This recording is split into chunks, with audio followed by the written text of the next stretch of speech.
La clase de hoy me estoy conectando desde mi vehículo por una situación que se me presentó, y entonces vamos a conversar desde aquí en esta horita sobre la temática que corresponde al día de hoy. Les pido por favor, para ubicarnos en la clase, que me indiquen según el sílabo y primero qué es lo que vimos, lo último de la clase anterior, para retroalimentar un poquito, y luego ya el tema que correspondería al día de hoy. La última clase estábamos hablando con ustedes sobre la conducta, ¿verdad? Quedó sobre, sí, doctor, la omisión. Omisiones impropias y propias. Bien, muchas gracias. Muchas gracias. Entonces, nos correspondería analizar las causas de exclusión de la conducta. ¿Cuáles son las causas que excluyen esa conducta? Bien. En principio dijimos que la conducta, cualquier conducta no es delito, ¿verdad? Tiene que ser penalmente relevante. Y para que sea penalmente relevante tiene que ser típica, antijurídica y culpable. Pero antes de analizar si es típica, si es antijurídica y si es culpable, primero hay que hacer una revisión de esa conducta para ver si esa conducta, que probablemente puede ser típica, antijurídica y culpable, para ver si esa conducta hay que excluirla o no, someterla o no al análisis de la teoría del delito.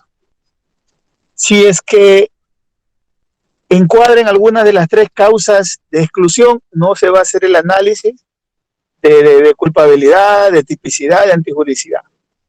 No se la va a hacer porque no reúne los requisitos para que sea penalmente relevante. O sea, no reúne los requisitos legales de conducta. Repito, para que una conducta reúna los requisitos legales, tiene que estar libre de esas tres causas de exclusión. ¿Y cuáles son esas tres causas de exclusión? Allí tiene. Vamos a dar lectura. ¿Cuáles son las tres causas de exclusión, por favor? Bien. No creo que son. A ver, en Bernal no hay creo. Recuerde que no hay interpretación. Sí, esos son. Esas son, doctor. Muchas gracias. Y yo les digo que en penal no hay creos, porque recordará la interpretación de la ley, literal, constitucional y todo, ¿ya? Entonces, vamos con la primera causa de exclusión. ¿Alguien tiene el micrófono abierto? Bien, vamos con la primera causa. Vamos con la primera causa de exclusión, que es la fuerza física, creo que era, ¿verdad? Sí, fuerza física irresistible. Veamos. Vamos con ejemplos, ¿sí? Con ejemplos aprendemos mejor, como el sistema alemán, parten de ejemplos y ahí desarrollan el análisis dogmático penal. Veamos. Vamos a poner un ejemplo. El COIP no define qué es fuerza física irresistible. ¿Se dan cuenta? Ahora ustedes dirán, ¿qué es la fuerza física irresistible? ¿Cuándo estamos frente a casos de fuerza física irresistible? ¿Cómo saber si hay fuerza física irresistible? En otras palabras, ¿qué es la fuerza física irresistible? Y ahí nos corresponderá, pues, analizar primero sistemáticamente el COI para ver si en algún otro lado nos dice que es fuerza física irresistible. Y si no hay, vamos a otra ley, a otra normativa, así sea civil, administrativa. Y si no encontramos, luego de esa búsqueda sistemática, primero en el COI, luego en otras leyes, pues ya nos tocaría ir a los convenios internacionales, a lo mejor, de derecho penal, en materia penal. A lo mejor ahí encontramos en alguna directriz que es fuerza física irresistible. Pero si no encontramos ahí que es fuerza física irresistible, como no se trata de un tipo, de un que va a poner pena ni nada, sino de una situación general de análisis, pues vamos a buscar en la doctrina o en el derecho comparado, sobre todo en la doctrina. Y cuando hablamos de fuerza física irresistible, estamos hablando, si no está en una ley definida, estamos hablando de que es algo descriptivo, que tenemos que acudir al diccionario común, un diccionario de derecho penal, un diccionario jurídico, un diccionario común. Y ahí vamos a ver probablemente en un diccionario de derecho penal qué es la fuerza física irresistible, lo que ha escrito la doctrina y todo lo demás. Y ahí te dirán que la fuerza física irresistible consiste o bien de un hecho propio o bien de un hecho extraño, de un elemento extraño. No puede ser un hecho propio porque, no sé, yo mismo no me puedo hacer una fuerza física. Tiene que ser un elemento extraño de un tercero, ¿cierto? Que no me haya podido resistir yo. Veamos con un ejemplo para ver si encontramos o no fuerza física irresistible. Resulta que Humberto tiene una pequeña hija que tiene 5 añitos, está en la escuelita o en el jardín. Y resulta que Humberto trabaja en un banco. Él es el cajero de un banco. Y lo contactan, lo ubican que él es el cajero, lo ubican que tiene su hija y le dice, bueno, le cogen de repente por ahí, ven acá, queremos decirte esto. Mira, yendo del trabajo, lo interceptan y le dicen, mira, hoy día van a ir a depositar una fuerte suma de dinero. Queremos que nos avises, nos manden las indicaciones, cuál persona es la que lleva el dinero. Y nosotros ya después, bueno, no, solo dice que les avise. Se presupone que va a haber un robo, tipo sacapinta. Y él le dice, no, yo no puedo hacer eso. A ver, no estamos diciendo que decidas si lo puedes hacer o no. Y le muestran una foto de la hija entrando al colegio, a la escuelita, yéndola a dejar en ese día. Ahí está tu hija. Ahora está una persona esperándola. El depósito va a ser en la mañana, tu hija sale a tal hora. Y ahí está la foto, están esperando. Tienes que hacerlo. Humberto va a la caja, precisamente da la información,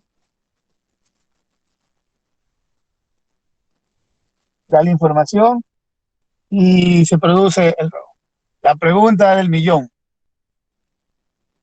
¿La conducta de Humberto está excluida por fuerza física irresistible? ¿Sí o no? ¿Por qué? No, No, doctor. porque tiene que ser algo natural, un evento natural. La amenaza no interviene. Claro, lo hizo por su propia conducta. Sí está, sí, aquí sí procede la conducta fuerza física irresistible. A ver, ¿por qué? O sea, él está consciente del acto que va a cometer, pero sin embargo lo hace porque existe una fuerza mayor que es la vulneración de la vida de la hija. Claro, primero porque no dice caso fortuito. Cuando diga caso fortuito es un elemento de la naturaleza. Cuando dice fuerza física es un elemento extraño que le obliga a realizar o no realizar algo.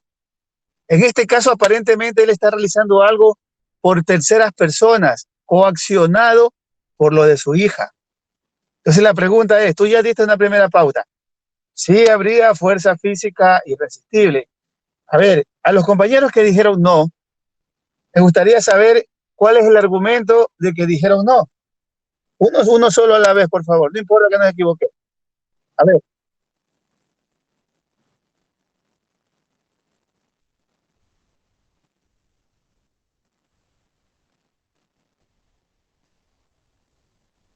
Ya.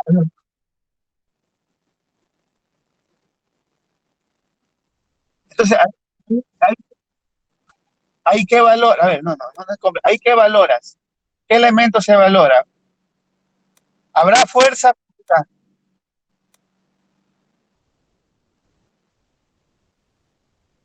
Por eso, pero la fuerza Se puede decir que hay coacción moral. A ver, una sola persona a la vez, por favor, ¿sí? Para podernos ordenar. A ver, vamos contigo, sigamos. La fuerza física no necesariamente tiene que ser que te ejerzan presión en tu físico, sino también una coacción psicológica. Esa es fuerza física irresistible. Entonces, la pregunta era, ¿habrá fuerza física primero? ¿Sí o no? En el ejemplo. Con lo que mencionó, sí. Sí, sí, sí, Ah, habría. Sí. Bien. Sí. Vamos al segundo elemento. ¿Cuál es el segundo elemento de la fuerza física? Quiere ser irresistible. Ah, ya, sí. Irresistible. Entonces, como vemos que si hay fuerza física o psicológica, no vamos a pelear a decir que no hay fuerza física o psicológica, porque sí hay. Vamos a pelear la resistibilidad o la irresistibilidad. Entonces, como bien dijo el compañero, de que vamos a ver si esa fuerza física es vencible o invencible, o en otras palabras, es resistible o es irresistible. Tiene que ser irresistible. Es decir, que no se pueda resistir. Porque en el caso del ejemplo que les puse, como bien dijo el compañero, yo a propósito lo puse así. Como bien dice el compañero, la niña no estaba todavía en poder de esas personas. Y él tranquilamente pudo haber desde adentro llamado a la policía y decirle, mire, me están diciendo eso, mi hija está allá, y pedir auxilio. Ahora les pongo el ejemplo de esta manera. Por lo tanto, a ver, primero solucionemos este caso. Por lo tanto, en este caso, habiendo fuerza física de coacción, no reúne el presupuesto de irresistibilidad, porque él sí se podía resistir avisando a la policía pidiendo protección para su hija, porque estaba adentro la niña. Él ya llamaba a la profesora, sí está adentro. Listo, una. Entonces, aquí en este caso, si bien es cierto, ¿cuál sería la participación? Hay que analizar la participación. La participación de Humberto. Probablemente no puedo decir que es un cómplice. Tampoco puedo decir que es probablemente un incurridor por el fraude procesal. Pero ahí hay otra figura que ya vamos a ver más adelante. Doctor, el estado de necesidad. En la culpabilidad probablemente. No, el estado de necesidad es otra, probablemente. Vamos a ver ya más adelante. Pero por ahora no hay irresistibilidad. Pero él responderá, no, se puede resistir. Exactamente. Ojo, yo les digo, hay que analizar las circunstancias del caso concreto. Ahora, el mismo ejemplo. A la hija de Humberto la tienen ya en un lugar amarrada, en una casa de oscuro amarrada, y le mandan un video y ven cómo le cortan un dedito. Le pregunto yo a usted, ¿Humberto hace eso? ¿Habrá fuerza física irresistible? ¿Sí o no? Sí. Claro, ahí ya lo tienen a tu. Ay, sí, y ya había pruebas de... Bien, bien. Ahora el ejemplo es sencillo, pero en el mundo de lo fáctico les voy a complicar ahorita. A Humberto le dicen que tiene que darle el vire a Michael, su pana. Si no, ya le mandaron el dedo de la hija. Y Humberto va y le da el vire a Michael. ¿Se excluirá esa conducta? No se excluirá. Miren, depende de la gravedad probablemente. Es que al menos en el caso, porque ahí hay un asesinato. En todo caso, por mucho que nos duela, la policía no va a decirle, usted mató y aún así queda ahí. Lo que va a decir, obviamente, la policía es, usted igual cometió el delito, pase lo que pase. Pues yo pienso que la policía eso no tiene que ver. Igual cometió el delito, lo que debió haber hecho, aunque duela, y es la realidad, lo que debió haber hecho es haber acudido con la policía. Entonces, allá prácticamente, sí creo que sí habría eso. No, yo digo que sí se excluye, porque lo que pasa es que él lo hace por otra razón, es una fuerza exterior, y la verdad es que no tendría culpabilidad, pero obviamente sí, como sí lo cometió, sí tendría como que una sanción. Va a responder penalmente, obviamente va a responder penalmente porque él está cometiendo un delito. Pero también aquí se analiza la voluntad al hacerlo también. Por eso dice que desmembramos totalmente lo que es el artículo 18, que es la conducta típica, antijurídica y culpable. Bien, vamos a ver lo siguiente. No entraría en defensa propia, ¿no? puedo buscar reacción. ¿Por qué en el primer caso, cuando se trataba de un robo, ahí sí todo el mundo dijo, sí, está bien, no hay? ¿Y por qué cuando se trataba de asesinato ya dicen que no? Eso quiero una reflexión. Porque el artículo... Está una persona muerta. Sí, pero escúcheme lo que le digo. Interpretación literal. El artículo dirá, dependiendo de la gravedad de los delitos. ¿Así dice el artículo? No, no dice eso. Entonces, no podemos, ahí no dice que depende de la gravedad del delito o del tipo de delito. Entonces, esa es la primera lectura que debemos darle al análisis de estas cuestiones. Entonces, yo a propósito, a ver, acá se brincaron, no, es que ahí sí una muerte, llame a la policía, y en la otra, este es un robo nomás, ¿no? Cuando el artículo que estamos leyendo no dice según la naturaleza del delito. No dice, solo dice, estamos hablando de la conducta, nada más, del actuar de una persona. Bien, en uno y otro caso, para solucionar estos problemas, ustedes en la hora asincrónica que se les va a poner tarea, van a investigar más a fondo cada uno de estas conductas. Ya no así someramente como lo venían haciendo, sino con lo que ya relacionamos más a fondo. ¿Qué es la fuerza física irresistible en el derecho penal? Esa va a ser un concepto que van a investigar y a colocar el día de mañana como actividad asincrónica. El otro concepto es, ¿qué son los movimientos reflejos en el derecho penal? Ojo, ya investigaron, creo, de forma general. Ahora quiero para el derecho penal. Y el estado de plena inconsciencia para el derecho penal. Aquí simplemente vamos a dar las directrices generales. Cuando hablamos de fuerza física irresistible, estamos hablando, ahí entra el debate, si la coacción psicológica es una fuerza física, sí o no. Primero tenemos que analizar fuerza física. Si la coacción psicológica, a través de una amenaza que te va a causar el daño a un hijo o a un familiar, primero si esa es una fuerza física o no. Si la fuerza física tiene que ser directamente al sospechoso, al que comete el delito, o tiene que ser la fuerza física a cualquier familiar. Punto 1. Para resolver el ejemplo, ¿será que la fuerza física solo debe verificarse en el que comete la infracción o también en alguno de sus familiares? ¿Listo? Ese es el primer tema a investigar. Y luego, lo resistible o irresistible. ¿Cuándo se considera resistible? Los límites. ¿Y cuándo se considera irresistible? Los límites. En la medida que tengamos esta información, vamos a poder resolver los ejemplos que yo le di. Luego, no importa, ahorita no queremos que le diga qué sanción le va a aplicar, porque eso ya será cuando terminemos de ver la teoría del delito. Ahora solo quiero que me digan esas cuestiones. Si se trata de fuerza física irresistible, sí o no. No de que es tentativa, que es estado de... No, solamente quiero saber si esas conductas son o no fuerza física irresistible.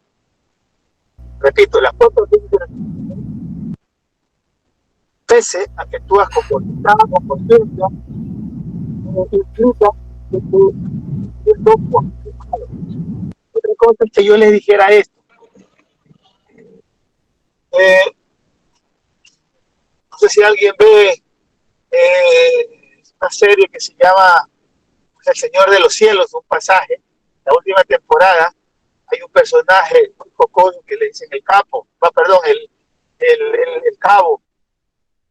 Este señor en una escena de un avión secuestra a 2 personas y obliga una pistola que el yerno mate a su suegra. Lo obliga. Y al lado la tiene la mujer con una pistola inclusive amenazante. Son narcos. O sea, no puedes. En esa situación particular de ese caso concreto, si no la matas, ahí le decía, si la matas, vas a seguir con vida y hacer lo que te diga. Y terminó matándola. En un avión, en esa circunstancia. Entonces, en esa circunstancia da a entender que probablemente con una pistola en la cabeza no te quedó otra que hacerlo. Pero en la misma circunstancia, Pedro quiere entrar a una banda y le dicen, bien, para entrar a la banda tienes que matar uno, si no te matamos a vos. Y Pedro anda, ese es el primero, mátalo, le da una pistola y lo mata. Si no entraba a la banda, me mataban, por eso tuve que matar. Eso es otra cosa. finalismo. Alguien dijo por ahí, hay que ver la finalidad, no solo la voluntad, sino a dónde está dirigida esa voluntad, las circunstancias del caso concreto. Pero primero vamos a investigar qué es fuerza física irresistible. ¿Sí? Bien, 1, 2. Estados que pueden haber, todos tienen conciencia, ¿no? Veamos el estado de plenipotencia. No se escucha bien. Doctor, no se le entiende. Lo que pasa es que abre un micrófono y no. Es Camila, por eso.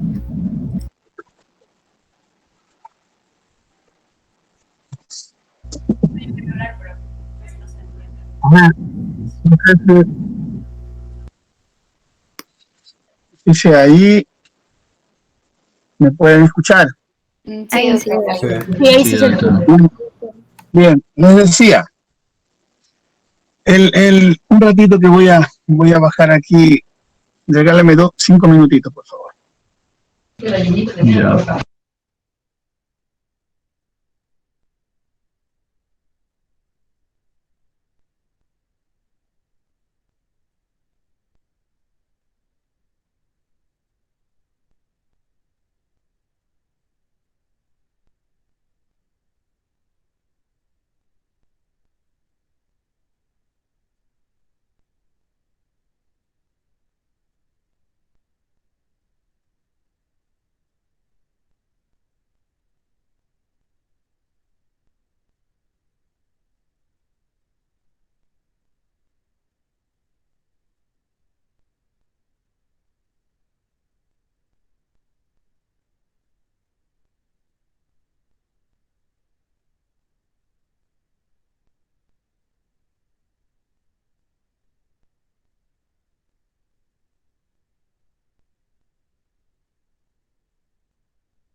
Michelle, tu audio.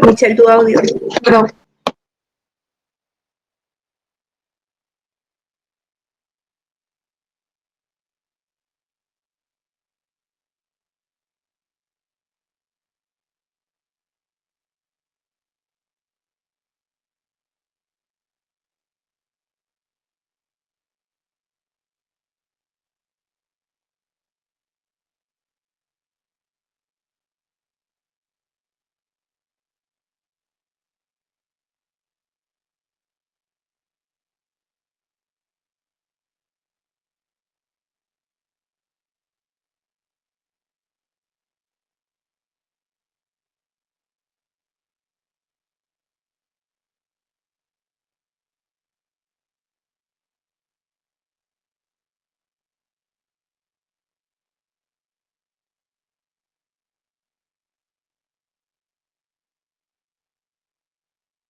Si estudiases en las encinas, ¿qué look llevarías? Enséñamelo ya. I'm a nasty girl, fantastic. Este culo es natural o no plastic.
Bien, sigamos entonces con el segundo ejemplo.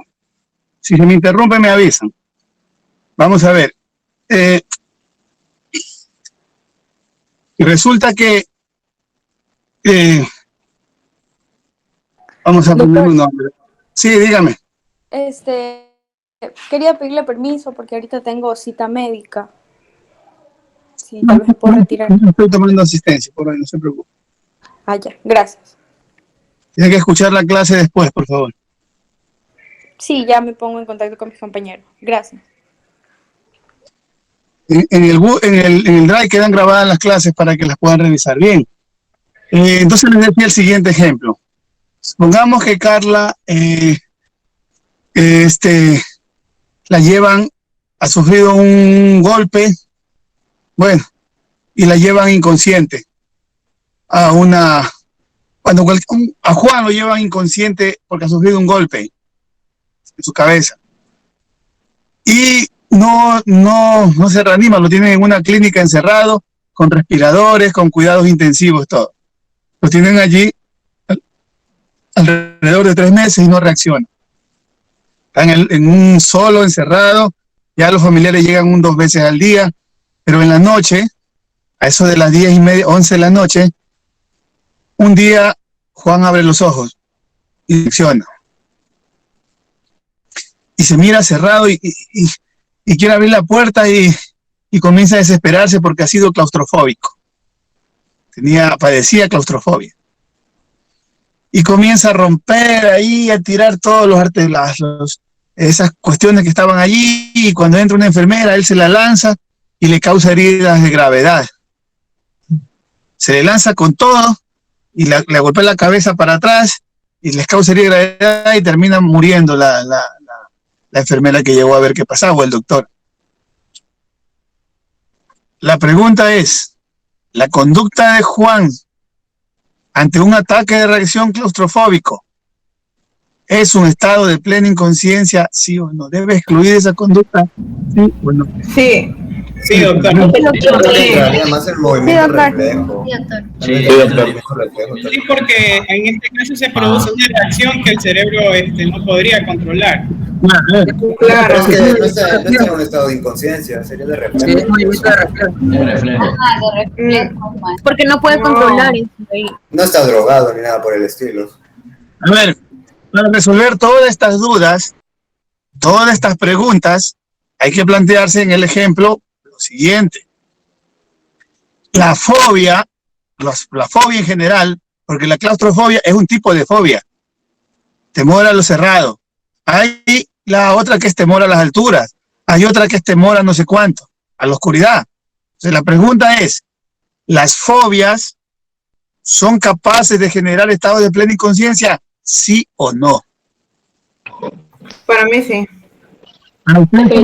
Sí. Un ratito. Para mí sí. Yo les pregunto a ustedes son médicos, psiquiatras. No, lo Al menos los que tenemos fobias sabemos lo que hemos pasado. Los que Por eso, tenemos por fobias ejemplo, nos pasa. alguna fobia, hemos llegado a un punto de colapso, por eso de ahí, entonces sabemos que en este momento nuestra conciencia se vuelve borrosa, se vuelve nula. Entonces por eso yo en mi caso puedo decir que sí. Ya, no en tu caso, pero hay el abogado y la familia de la víctima que te va a decir, a ver, un momentito, tú me dices que tienes fobia, sí, pero yo tengo que mandarte a hacer una pericia. Y la prueba científica es la que te va a decir si las fobias, y concretamente la claustrofobia, genera estado de plenitud. Si el resultado científico te dice que sí, habrá causa de exclusión de la conducta. Si el resultado científico te dice que no, porque tú mantienes, sigue estando en conciencia, pues te va a decir que no, y habrá otro análisis en otra categoría. ¿Estamos? Eso es. O sea, a lo siguiente, para establecer si las fobias causan estado de plena inconsciencia, se necesita un reporte médico, que así lo diga. ¿Sí? O sea, todos tienen que ser corroborados igual, doctor, para... Claro, para que se lleve efecto eso. Claro.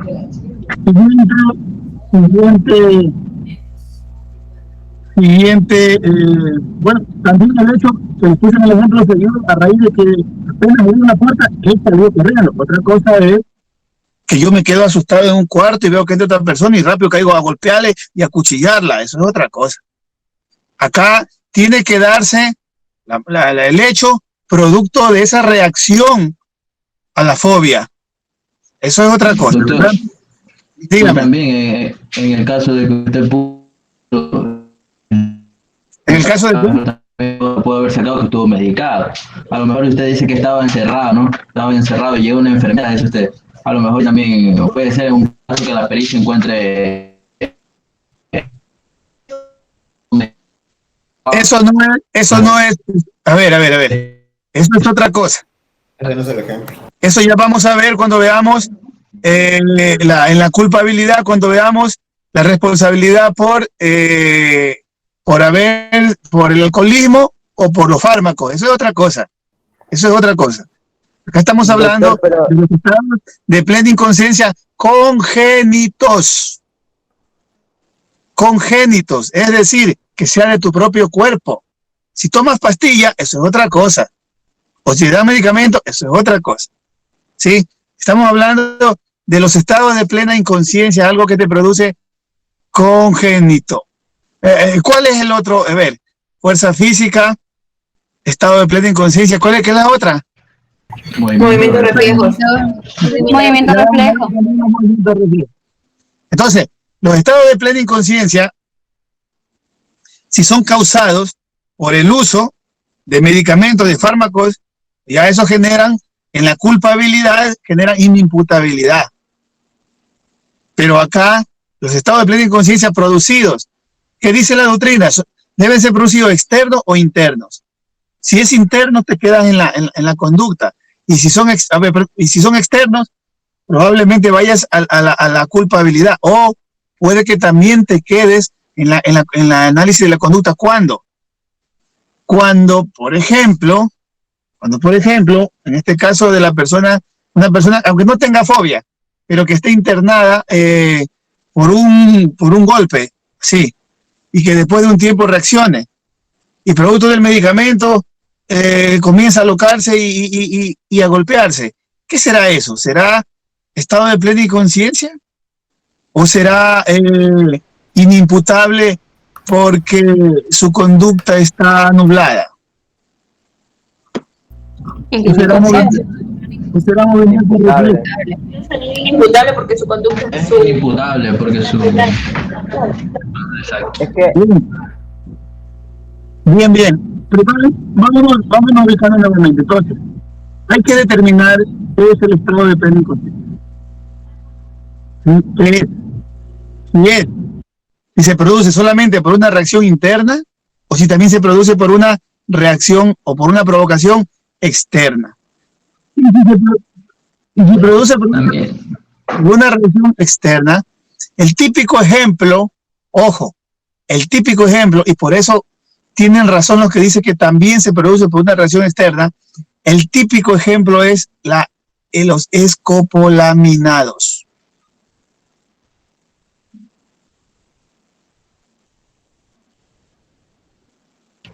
Bajo su propia voluntad. Bajo consentimiento. Propia voluntad. Esto es otra cosa. Eso va a la culpabilidad. Acá estamos todavía en la conducta. En la conducta no tiene que haber voluntad de tú drogarte, de emborracharte, ni de nada. No tiene que haber voluntad.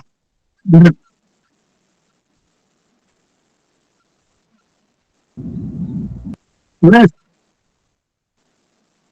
No, es que no estamos hablando de eso. El ejemplo no es que te drogan ni que te emborrachan. Eso veremos más adelante. No quiero que nos confundamos. Acá estamos viendo cuando te causas estado de plena, si el estado de plena inconsciencia son válidos únicamente cuando son internos por algo congénito o también cuando son externos, como el caso de la escopolamina. Y para que sean externos, obviamente que no tiene que haber voluntad pues tuya de que alguien te escopolamine o de que tú mismo te escopolamines, porque no obras con conciencia. Eso es otra cosa. Eso se va a la culpabilidad. acá no tiene que haber voluntad para que te den eso, sino que tiene que ser un acto externo, como por ejemplo que te escopolaminan y te dicen, entonces tu conducta está inconsciente. Eso es lo que establece eso, ¿no? Entonces ya nos quedamos actos internos y actos externos cuando no tiene participación la voluntad del sujeto en los actos externos que te generen la plena inconsciencia. Es decir, yo, como dice el compañero, yo escopolamíname y ahí me ordenas que yo mate a una persona o robe. No, eso no, porque eso ya es otra cosa. Eso tú permitiste estar en este estado. Lo de la droga y el alcohol es otra cosa porque eso nos causa un estado de plena inconsciencia. La droga y el alcohol eso es otra cosa. Ya vamos a ver más adelante. Entonces, vemos así, ¿no? El quinto ejemplo es la escopolamina. Bien, también habrá, por lo tanto, la conducta excluida. Y el último es movimiento reflejo. Les voy a poner este ejemplo. Les voy a poner este ejemplo nuevamente. Yo voy conduciendo mi vehículo así, justo valga que yo me voy a poner en este ejemplo. Voy aquí con el volante, voy con los vidrios bajados, en una carretera de alta velocidad, al lado hay un motociclista, y yo veo que me pasa por aquí una abeja y suelto el volante y la hago así. Una reacción. Y a lo que yo hago así, suelto el volante, se me va y lo cojo al motociclista, lo tiro y lo mato. Pasó un movimiento reflejo ante la avispa. Este movimiento reflejo que yo hice, ¿excluye o no excluye mi responsabilidad, mi conducta? No. A ver, vamos con Manuel primero. A ver, ¿por qué no excluye? Es un movimiento reflejo y dice que sí, o sea, al menos en lo que estamos leyendo dice que es un movimiento Tiene que ser reflejo. un Sí, pero en este caso, es un momento por ejemplo, reflejo a lo que pasó, no a una podría haberse detenido.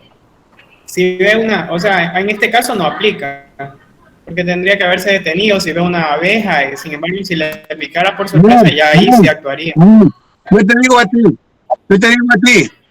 si tú ves una abeja, tú ese rato frenas a raya. No, pues, pero obviamente tengo el tiempo por eso le digo, o sea, en este caso usted si la ve, pues, y tiene el tiempo de detenerse, pues se detiene. Pero yo voy conduciendo en una carretera Es ilógico. Si le tiene miedo a las abejas. Soltar el volante, pues. Yo digo que ¿cuál es la necesidad de soltar con las dos manos el volante? Claro. ¿Por qué suelta el volante?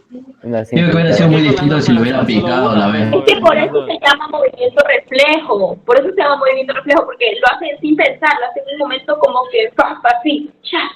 Y pues sin darse cuenta atropelló el motociclista. Pero tiene dos brazos, Jenny.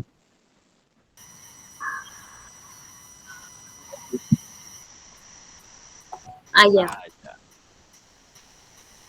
Es el movimiento, a ver, es el movimiento reflejo. Y cualquier persona en ese momento hubiese tratado, si ves una abeja que pasa por aquí, te haces así, pues, o te la quedas viendo, espérate abejita, voy a plantar, con la chulla en mano, te voy a hacer así, voy a plantar. No, te voy a matar. Todo el mundo, si la veo una abeja que pasa zumbando, ¿qué hago? Así, y se me suelta el volante y no. Listo. Este mismo ejemplo, puede para debatirse o no debatirse como movimiento reflejo. Pero en realidad, ¿hubo un movimiento reflejo? Sí.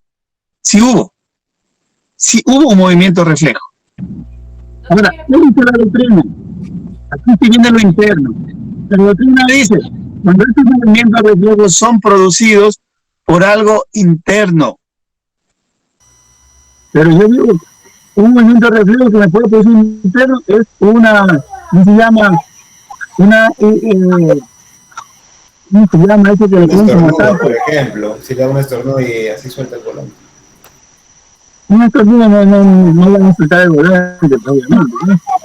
Pero sí, por ejemplo, un ataque epiléptico en ese momento. Tira y atropella a alguien. Bien. Un ejemplo. Una pregunta. Por ejemplo, también sería un movimiento reflejo cuando hay personas que las asustan y golpean. Eso sería un movimiento reflejo. Sí, probablemente sí. Mira tu micrófono, por favor.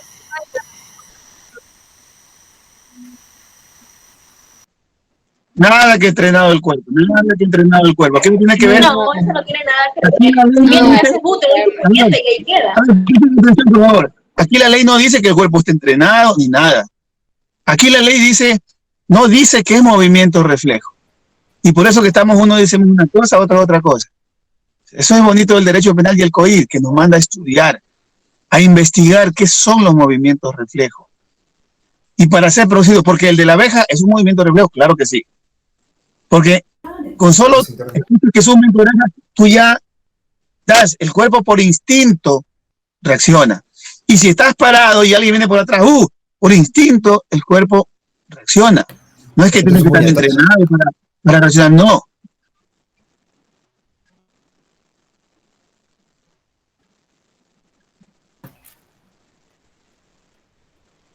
No, pero una cosa es que después le hagas una llave o algo así. ¿Qué pasa, Said? ¿Cómo le vas a hacer una llave? Pero igual, yo que sé que lo empuje, solo es un puñete. Vamos por parte, por favor. A ver, presten atención, chicos, por favor.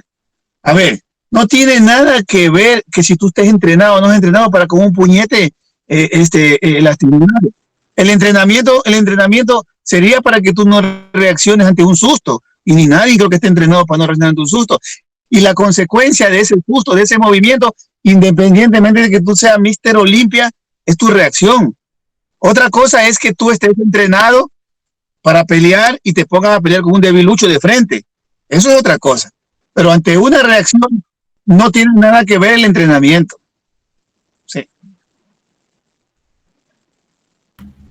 Claro. No estamos hablando de eso, estamos hablando de lo en ese momento, de la reacción inicial del movimiento reflejo. Eso es otra cosa. Así que no vayamos más allá. Primero, para problematizar, movimiento reflejo. El de la abeja que pasa cerquita zumbando, te mientras conociendo y te asusta, sí, es un movimiento reflejo. El de alguien que atrás por ahí te dice, alto, hay una pistola, tú sacas y le pegas un codazo, ¿es un movimiento reflejo? Sí. Si es instantáneo y es producto de un susto, sí, son movimientos reflejos. Ahora, un movimiento reflejo excluye la conducta, eso es otra cosa. Ahí tienen que ver las circunstancias del caso concreto. Doctor. Dígame. ¿Yo le puedo dar un ejemplo? Sí. Ya, por ejemplo, digamos en una persona que está sirviendo la carne, está haciendo un asado y luego sirve la carne. Y al momento de servir la carne está con más personas a su alrededor. Entonces, en ese momento a la persona le da un paro cardíaco. Entonces, él hace un movimiento reflejo, está con el cuchillo, obviamente cortando, ¿no? Entonces, en el movimiento reflejo que él va a hacer, lastima a una persona que está a su lado. Eso sería contable y sería exclusión de la conducta, por ejemplo, por lesiones. A ver, ahí no hay movimiento reflejo. ¿Por qué no hay? Ahí no hay. Ahí lo que hay es estado de plena inconsciencia. Si el ataque epiléptico genera estado de plena inconsciencia. Claro. Doctor, ¿puedo dar un ejemplo? Adelante. Digamos, también en el caso de que usted yo vaya manejando y se me cruce un animal enfrente del auto y por el reflejo yo haga una maniobra y choque a otro, entonces eso sería también movimiento de reflejo. Si por evadir a ese animal chocó con otro carro, otra moto. Eso se analiza en casos fortuitos. Culpabilidad. Eso es un caso fortuito, que es un evento de la naturaleza. Y tú no es movimiento de reflejo, ahí tú lo que haces es para proteger para salvarte, para esquivar, eso es otra. El movimiento reflejo no te hace pensar. Actúas con conciencia, pero a una reacción normal. En cambio acá tú ya ves que se te cruza y ya viras. Eso es otra cosa. Tú haces una acción para esquivar otra acción. Eso ya es, eso ya lo pensaste. En cambio, el movimiento reflejo es una reacción natural del cuerpo, producto de un estímulo. Sistema nervioso. Repentino, exactamente. Es algo natural del cuerpo, repentino. El susto, algo natural. La abeja, algo natural. Entonces, esos son los estados de plena inconsciencia. Perdón, los movimientos reflejos. Bueno, yo le estoy diciendo lo general. Luego, vamos a hacer un trabajo de investigación para hacer un ejercicio práctico estas. Todo el mundo en el diario de campo, además, va a investigar las fuerzas físicas irresistibles con trascendencia penal, movimientos reflejos con trascendencia penal y las estados de plena inconsciencia con trascendencia penal. Para la próxima clase en el diario de campo, y van a poner en ya uno de ellos con una opinión personal en la hora sincrónica que van a tener. Estamos. Bien, entonces cuando se presenten estas tres cuestiones, se analizan, se hacen una pericia y el fiscal inicia y no puede y no debe iniciar ¿cómo es? Miren, cuando hay en cambio un estado de necesidad, ahí ya debe haber un juicio de valoración, porque ahí ya hay una conducta típica. En cambio acá ni siquiera es típica, porque todavía no se valora en sede de la teoría del delito. Solo se hace una pericia y no inicia el proceso. En cambio, cuando ya se habla de estado de necesidad, si no excluye la conducta, se habla de estado de necesidad, legítima defensa, ahí ya tiene que haber un juicio de valor en sede de teoría del delito. Una investigación, versiones, pruebas, y ahí se da cuenta de que actuó por estado de necesidad, ahí ya, listo. El ordenamiento jurídico te perdona, no eres culpable, no eres reprochable, pese a que has cometido un delito, con conciencia y con voluntad. Entonces, eso lo discutiremos más adelante. Por ahora, estamos saneando la conducta para que vaya sanita al análisis de la teoría del delito. Todavía no entramos a analizar la teoría del delito. Estamos analizando la conducta como el objeto de análisis de la teoría del delito. Entonces, para que la conducta pase a ser analizada en la tipicidad, en la antijuricidad y en la culpabilidad, no tiene que estar excluida, tiene que estar libre de estas tres causas. Si está libre de estas tres causas, ahora sí, y esto va para la siguiente clase. Ahora sí, supongamos que Juan no actuó, su conducta no está dentro del estado de necesidad, no hay fuerza física irresistible, no hay movimiento reflejo. Ahora sí nos vamos al estudio de la teoría del delito. Primer elemento, la conducta la vamos a filtrar en la tipicidad. Y les adelanto, la tipicidad tiene dos estructuras. La tipicidad objetiva y la tipicidad subjetiva. Bien, en la tipicidad sale una teoría solita, grande, que van a ver ustedes en el siguiente semestre, que se llama Derecho Penal Especial, que se llama la teoría del tipo penal. Y van a estudiar a fondo en cada uno de los delitos, van a ver el de violación, el de hurto, el de robo, el de asesinato, van a ver allí cuáles son los elementos objetivos de ese tipo y cuáles son los elementos subjetivos de esos tipos. Van a ver si es un delito especial, etcétera, etcétera. Eso ya no me corresponde a mí. Yo voy a hablar de la tipicidad, no del tipo como tal. Porque para hablar del tipo hay que hablar de un delito en particular. Yo voy a hablar de la tipicidad en general, aplicable a todos los delitos, probablemente. Esa tipicidad ya es el primer elemento, repito, del delito y de la primera categoría de análisis de la teoría del delito. Vamos a poner esa conducta limpia, esa conducta ya purificada, sin causa de exclusiones, vamos a meterla en el primer filtro. Hacer el análisis científico del estudio del delito, a meterlo en la teoría del delito.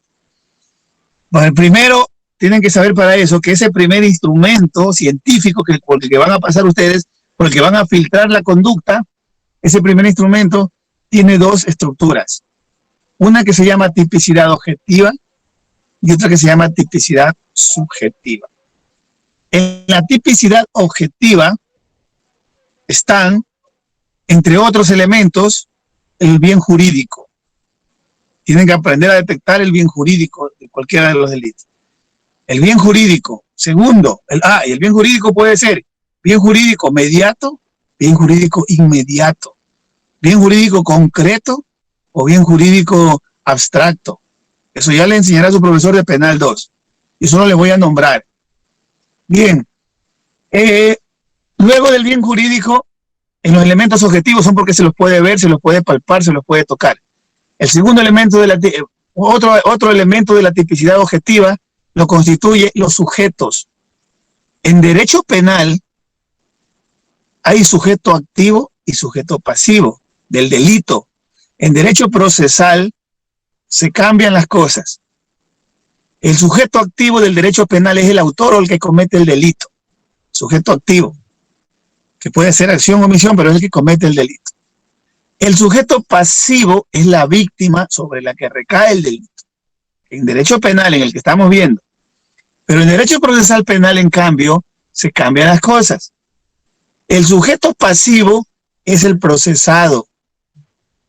El que comete el delito es el sujeto pasivo en el derecho procesal penal, porque contra él recae el proceso pasivo. Acá la víctima, porque contra la víctima recae el delito, ¿verdad? Es pasivo.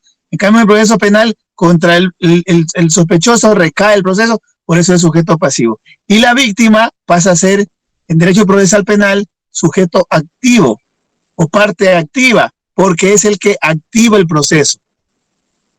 Repito, en derecho penal hay los sujetos activo y pasivo. El activo es el que comete el delito. Y el pasivo es la víctima sobre la que recae el delito. ¿Eso se lo puede ver, tocar? Claro que sí. También otro elemento objetivo es la conducta, la materialización de esa conducta. Juan coge el cuchillo, mata, asesina, ¿se la puede ver, probar? Sí, la conducta. Otro de los elementos es el verbo rector, matar, robar.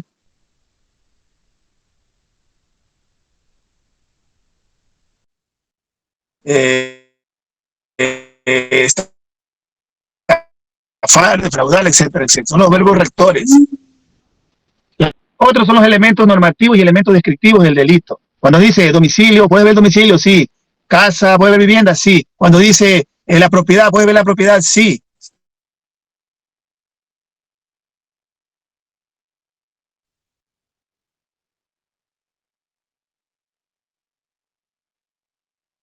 Soy internet, ¿verdad? Sí, doctor. Chal.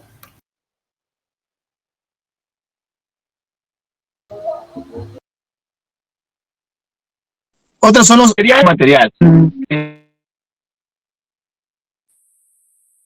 Doctor, no se le entiende, se entrecorta mucho.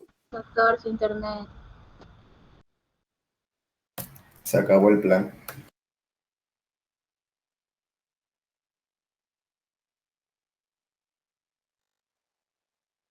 Clase, buenos días. Oye, se fue. Bueno, pero dijo buenos días y chao. Chao. Ah, bueno. Chao, chicos. ¿Qué dijo? Chao. Buenos días. Chao. Siquiera se despidió. Eso sí se le entendió. Bueno, nos salimos entonces. El 15 de ahorita es cuando ya se va. Todavía. Yo creo que no se salió porque sale